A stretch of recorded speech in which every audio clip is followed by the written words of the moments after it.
Yasmin Yusuf for Decibel.lk in an exclusive chat with Bathiya from BNS, because this guy right here is the granddaddy of Sinhala hip hop. No, for reals, right? No, for reals.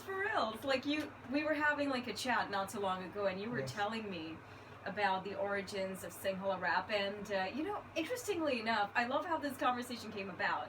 A couple of weeks ago, when Roar.lk had their little insights into the history of Sinhala Rap, they just gave not Sinhala Rap, English Rap. They gave like a breakdown, and that kind of got me thinking as to who started off Sinhala Rap. And the first person that came into mind was you and Santush, because of that track, Life in the New Millennium.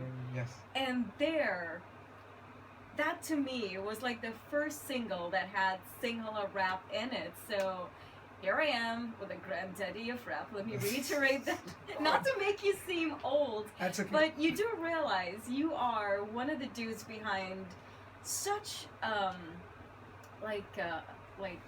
genre. So to you right now at this stage, what's your perception? My perception is I'm really happy, and also I'm really sad in a way. There are two sides to it. It's like they see.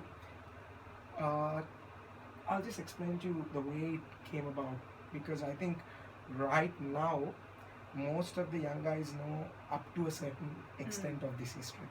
Sri Lanka had so much of English hip hop artists, and they were quite, as in they were really good. If you take Boogie Nation to Rude Boy Republic to so many of those groups, they were really good. They were really out there doing that. So in 1997, when we had started off to craft this whole first album of ours, so we wanted to do this Sri Lankan version of this rap. But then it was, back in the day, we thought, okay, shall we do like rap, as in, shall we do the real hardcore Sinhala rap, or shall we, have a bit of song in it as well? So I think these were the days when the Apache Indian was big, and you had this ragamuffin kind of thing very big in the Sri Lankan market as well, because we all used to enjoy it, and it was big globally. And so what happened was, we thought, let's first go with that and then go into rap. Slowly go into a transition. So the first song that we wrote was a song called, this was Love Can Make You Feel. So it had, love can make you feel so bright, love can make you feel so high. I say that was a song part of it. And then we had, Amage Divya Ridmaya Kuna, Ridmaya Talasatan Wakuna, Tadunu Tanu Pela Citia, Mage Jivitanawa Artakadmar Penuna. So then we did that, and that was quite big at that time, with a very small crowd. It was big with a very small crowd, because Sri Lankans were not ready at that time to accept a Sri Lankan version of this whole rap called Raga or something. So if you really take that song, and if I go back and if I re-sing it, it was Amage Divya Tavidmayakuna. So we had the option of, of reciting it in a way that it was hardcore rap, but we thought, no, Sri Lanka is still not ready for that, so we opted for a more sweeter version. Right. And then we had Vasante, which was a Sinhalese song, had essentially a rap which was done in English. And then we had I think Hangabodi Maligavadi, which was again a Sinhalese half raga rap sounding song, but which had an English rap in it.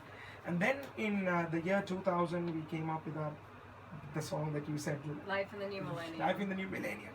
Where we had stuff like, Ame me loke me wage me jive me dada he sundarai me wage apa situ me lesine me wage situ wili maya vaki dasune e gana no sita natami natutine me wage apa dana yudavada city e rogapida one when isapayan me atte parisana dushana oxygen atte millennium ki apa natamin yudakola. So you still have it in you, man. You still do. So we had that going on at that time. But then beyond that, what happened was, see, the At that time, YouTube did not exist. Facebook was not there. There was no social media. So it was a very small reach that we had with those kind of songs, because the Sri Lankan masses, they didn't accept it in a big way at that time, because they weren't exposed to to Too rap much and of hip hop that. as well. Right. We put out that song, and then again, uh, a year from that song being a year from that song being released, we thought, okay, let's slow down on this a little bit, just concentrate on our songs, the melodic stuff. Right. So we concentrated more on the song part of it, and years passed by, and then I think in towards 2004, I think Iraj came to the scene, and then he had a lot of rap in his songs as well. But then towards 2005 or 6 is when they took the same concept, as in everybody who came to the hip hop scene, they took the same concept and they made it hardcore rap. As in, they brought that format into what you hear now. But by that time, by 2006, 2005, 2006, maybe 2004, 5, 6, that time YouTube had started to creep into the Sri Lankan market. Facebook has just entered its first phase. And with that, people's exposure to rap was more. And people started to accept it. True. Now, and then it grew to where it is right now. I'm happy about that. But the sad part of it is, see, rap needs to have more substance, more depth to it, where people talk about real issues in your society. We don't come from, a black neighborhood in the USA, right? So trying to be a black brother from US, being in Sri Lanka, having the problems that we have here, that part is the sad part of the story.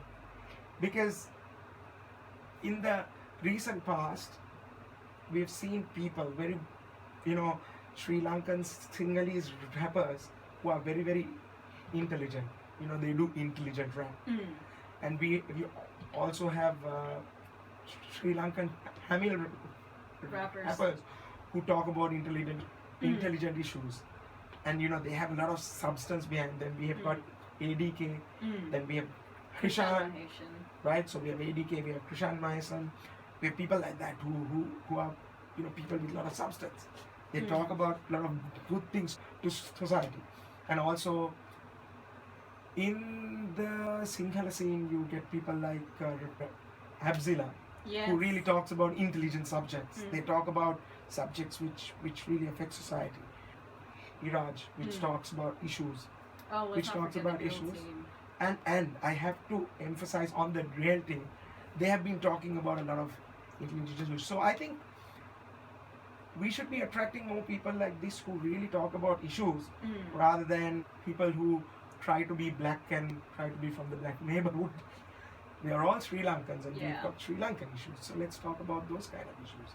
So that's the sad part in one way, because we've attracted more people who want to be, fake, rather than be Sri Lankan.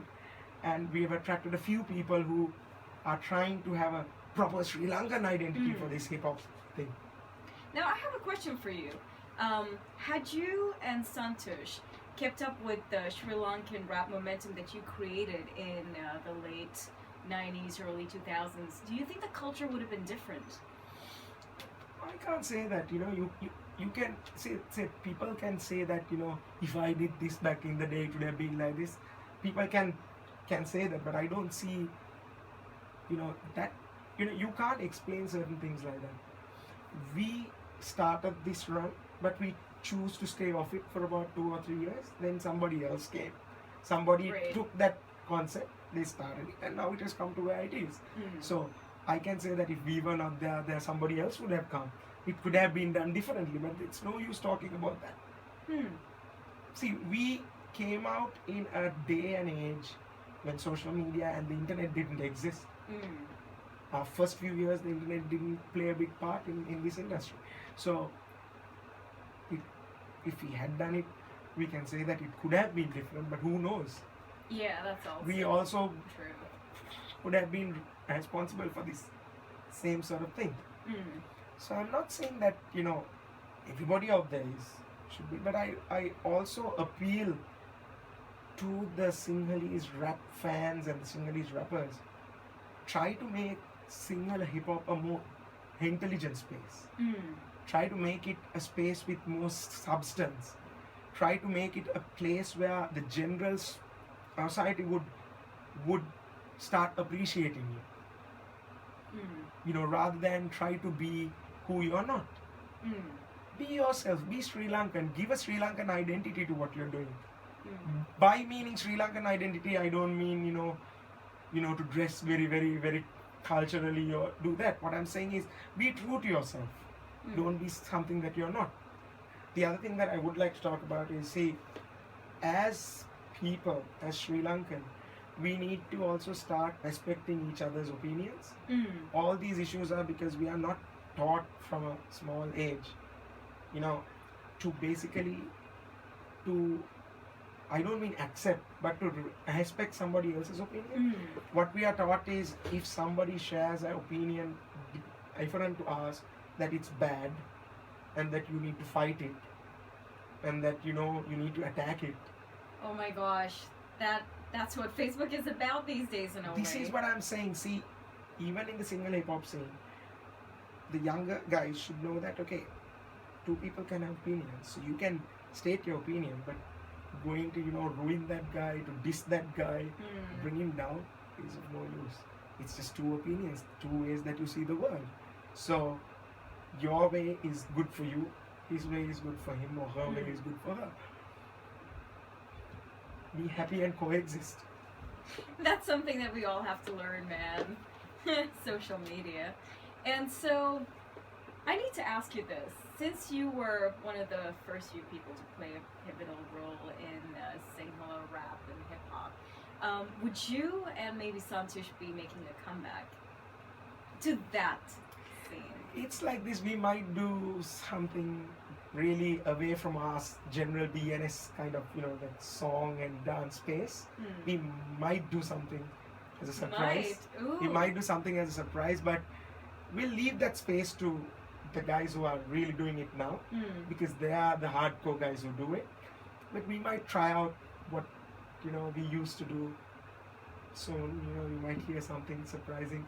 But then it's not that we are trying to come back into the space. Now you have got a group of hardcore hip hop artists who really are true to the art, and they are doing it.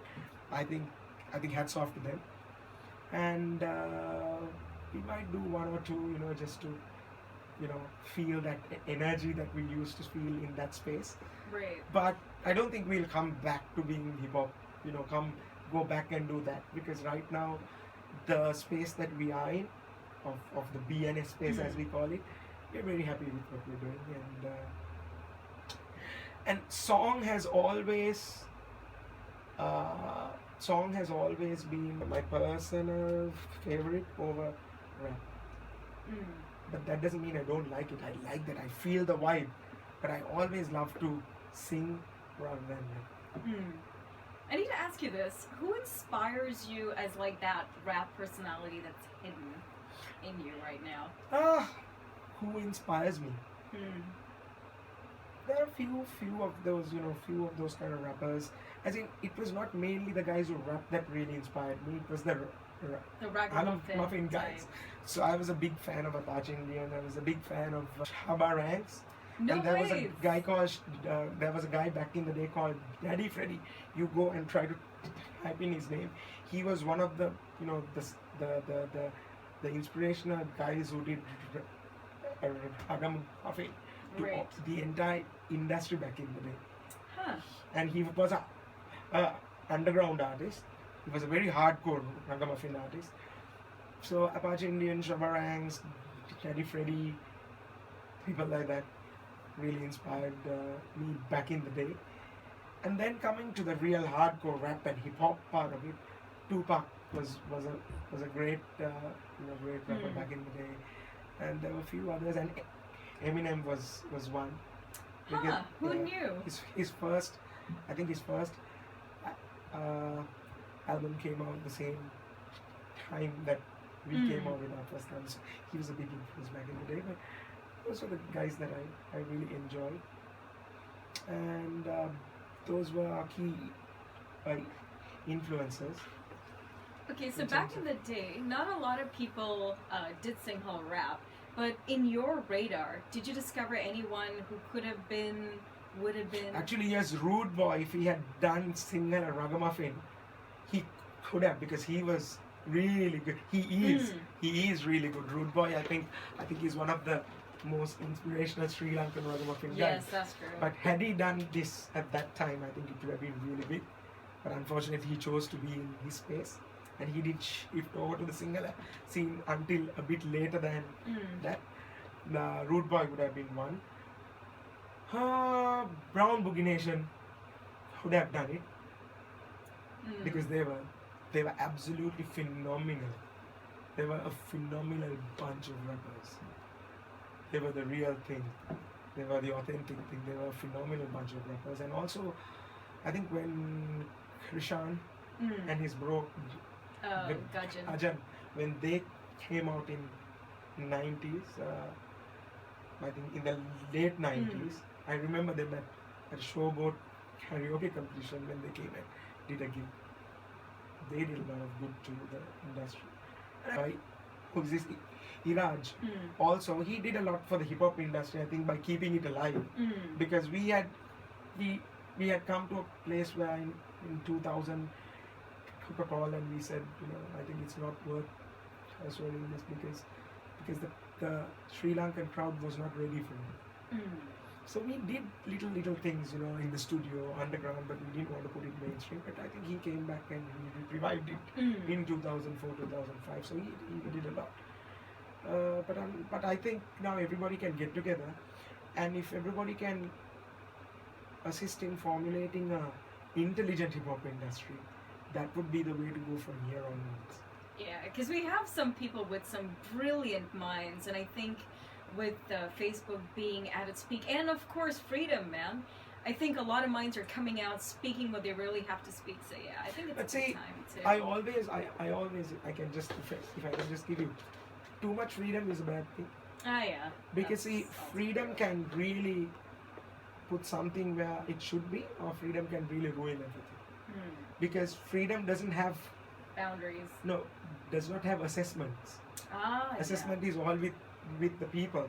But sometimes when that happens, too many things which aren't good also comes to the industry.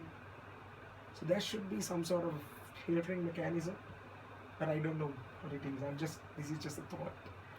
I don't know what it is, but filtering can sometimes, as much as it can be a bad thing for young people to come out, but it can also mean only the good things will come out to the industry to a certain extent. That's also true. It's a thought. It's just a thought. Cool. So I think we've just about covered everything in our chat, and Istuthi, and you're still hoping a comeback. Thank you. Jai Weva. Jai Weva to you too.